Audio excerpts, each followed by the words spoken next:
ಗುರು ಒಂದಲ್ಲ ಒಂದಿನ ನನ್ನ ವಿಡಿಯೋ ಟ್ರೆಂಡಿಂಗ್ ಅಲ್ಲಿ ಬರುತ್ತೆ ಅಂತ ಕಾಯ್ತಾ ಇದ್ದೆ. ಕೊನೆಗೂ ನನ್ನ ವಿಡಿಯೋ ಟ್ರೆಂಡಿಂಗ್ ಅಲ್ಲಿ ಬಂತು.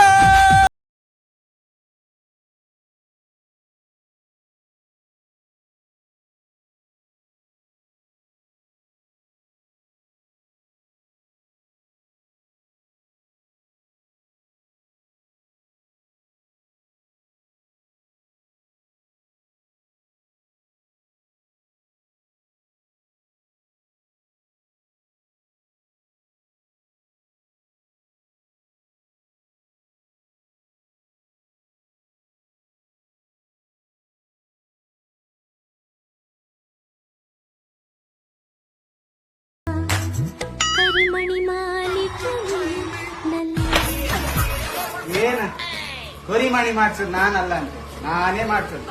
ಇನ್ನೊಂದ್ಸರಿ ಹಂಗಲ್ಲ ಹೇಳು ಹೊಡ್ಕೊಡ್ತೆ. ಕರಿಮಣಿ ಮಾಲೀಕ ಯಾರು?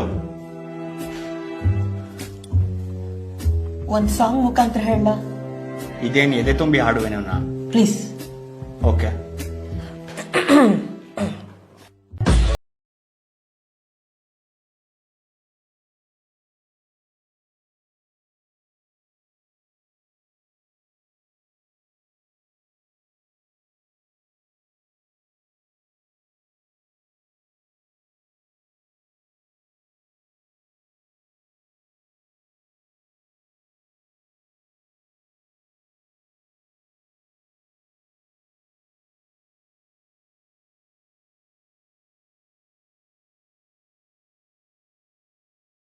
ಏನಿಲ್ಲ ನಿನ್ನ ನನ್ನ ನಡುವೆ ಏನಿಲ್ಲ ಏನೇನೂ ಇಲ್ಲ.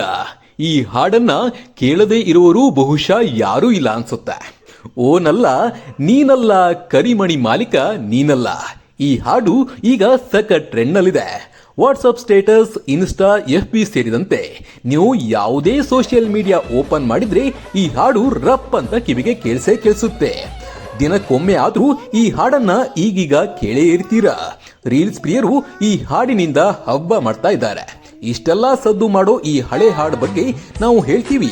ಅದಕ್ಕೂ ಮುಂಚೆ ನಿಮ್ಮ ಮನಸಾರೆ ನಮ್ಮ ದಿ ಪಾಯಿಂಟ್ TTH ಚಾನಲ್ ಅನ್ನ ಸಬ್ಸ್ಕ್ರೈಬ್ ಮಾಡಿ. ಓನಲ್ಲ ನೀನಲ್ಲ ಕರಿಮಣಿ ಮಾಲೀಕ ನೀನಲ್ಲ. ಈ ಸೆಂಟಿಮೆಂಟ್ ಚಿತ್ರಗೀತೆ ಈಗ ಟ್ರೆಂಡ್ ನಲ್ಲಿ ಇದ್ರೂ ಇದು ಸರಿಸುಮಾರು 25 ವರ್ಷದ ಹಳೆಯ ಚಿತ್ರಗೀತೆ. ಅಂದ್ರೆ 1999ರಲ್ಲಿ ತೆರೆ ಕಂಡ ಉಪೇಂದ್ರ ಚಿತ್ರದ ಹಾಡು. ಈ ಹಾಡಿಗೆ ಉಪೇಂದ್ರ ಅವರ ಸಾಹಿತ್ಯ ಇದ್ದು ಪ್ರತಿಮಾ ರಾವ್ ಅವರು ಈ ಹಾಡನ್ನ ಹಾಡಿದ್ದಾರೆ. ಸಂಗೀತ ನಿರ್ದೇಶಕ ಗುರುಕಿರಣ್ ಸಂಯೋಜನೆಯಲ್ಲಿ ಮೂಡಿ ಬಂದಿದೆ ಈ ಫೀಲಿಂಗ್ ಸಾಂಗ್. ನಟ ನಿರ್ದೇಶಕ ಉಪೇಂದ್ರ ಹಾಗೂ ನಟಿ ಪ್ರೇಮ ಈ ಹಾಡಿನಲ್ಲಿ ಅದ್ಭುತವಾಗಿ ನಟಿಸಿದ್ದಾರೆ. ಪೂರ್ತಿ ಹಾಡು ಅದ್ಭುತವಾಗಿದ್ದು ಈಗ ಓನಲ್ಲ ನೀನಲ್ಲ ಕರಿಮಣಿ ಮಾಲೀಕ ನೀನಲ್ಲ ಅನ್ನೋ ಲೈನ್ ಸಖತ್ ಸದ್ದು ಮಾಡ್ತಾ ಇದೆ. ಅಂದಿನ ಕಾಲದಲ್ಲೇ ಈ ಹಾಡು ದಾಖಲೆ ಮೊತ್ತಕ್ಕೆ ಮಾರಾಟ ಆಗಿದ್ದು ಇಂದು ಮತ್ತೆ ಟ್ರೆಂಡ್ ಆಗಿದೆ. 3 ಜನ ಹೀರೋಯಿನ್ ಇದ್ದ ಉಪೇಂದ್ರ ಸಿನಿಮಾದಲ್ಲಿ ಒಬ್ಬೊಬ್ಬ ನಾಯಕಿಗೆ ಒಂದೊಂದು ಹಾಡನ್ನ ಇಡಲಾಗಿತ್ತು. ಅದರಲ್ಲಿ ಉಪ್ಪಿ ಹಾಗೂ ಪ್ರೇಮಾಗೆ ಅಂತ ಕಂಪೋಸ್ ಮಾಡಿದ್ದ ಹಾಡೇ ಏನಿಲ್ಲ ಏನಿಲ್ಲ. ಈ ಸಾಂಗ್ಗೆ ಟ್ಯೂನ್ ಹಾಕಿದ ಗುರುಕಿರಣ್ಗೂ ಇದು 2ನೇ ಸಿನಿಮಾ ಆಗಿತ್ತು. ಆಗ ತಾನೇ ಈ ಸಿನಿಮಾಗೆ ಭರ್ಜರಿ ಮ್ಯೂಸಿಕ್ ಕೊಟ್ಟು ಗೆದ್ದಿದ್ದ ಗುರುಕಿರಣ್ ಉಪೇಂದ್ರಗೂ ಮಸ್ತ್ ಟ್ಯೂನ್ ಹಾಕಿದ್ರು. ಯಾವಾಗ ಉತ್ತರ ಕರ್ನಾಟಕದ ಯುವಕ ಈ ಹಾಡಿಗೆ ರೀಲ್ಸ್ ಮಾಡಿ ಬಿಟ್ನೋ ಈಗ ಎಲ್ಲರ ಮೊಬೈಲ್ನಲ್ಲೂ ಈ ಸಾಂಗ್ ಸದ್ದು ಮಾಡ್ತಾ ಇದೆ.